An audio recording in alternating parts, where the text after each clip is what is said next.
සෙමිස්ටර් එක පුරාවට දඟල ඉඳලා ස්ටඩි ලීව් එකේ කොහොම හරි පාඩම් කරලා එක්සෑම් ගොඩ දා ගන්නවා කියලා හිතුවට ස්ටඩි ලීව් එක අතරතුරේ කොහෙන් පටන් අරන් කොහෙන් කෙලවර කරගන්නද කියලා හිතා ගන්න බැරි තවත් කට්ටිය ඉන්නවද?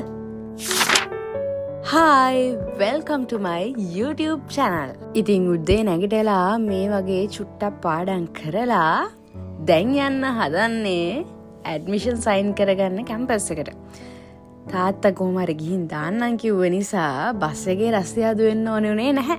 දැන් ඔයාලට බලා ගන්න පුළුවන් මගේ යුනිවර්සිටි එක. වටපිටාව දැක්කහම මගේ යුනිවර්සිටි එක මොකද්ද කියලා හිතන්න පුළුවන් නම් කමෙන්ට් එකක් දාන්න යන්නකෝ. ඉතින් ඊට පස්සේ මම ගිහිල්ලා මගේ යාළුවෝ දෙන්නත් එනකම් පොඩ්ඩක් හිටියා. මේ ඉන්නේ මගේ යාළුවෝ දෙන්නෙක්. එයාලත් ඉතින් මාත් එක්ක යන්න ආවා ඇඩ්මිෂන් සයින් කරගන්න. ඩිපාර්ට්මන්ට් එක බිල්ඩින් එකේ උඩම තට්ටුවේ තිබිලා ලිෆ්ට් එක වැඩ නැති වුණාම තියෙන සතුට තමයි මේ. හරි කොහොම හරි ආව එකත් හරි. යනින් ගමන් මම මේ චොකලට් බිස්කට් එක පොඩ්ඩක් අරන් බැලුවා. ඒක චොක් එක වගේ තිබ්බේ. හැබැයි කාලා බැලුවම රසත් පොඩ්ඩක් ඒ වගේම තමයි. ඊට පස්සේ කැම්පස් එකේ වැඩ කටයුතු නිමා කරලා අපි මේ යන්නේ ඇඳුම් අහන්න දෙන්න.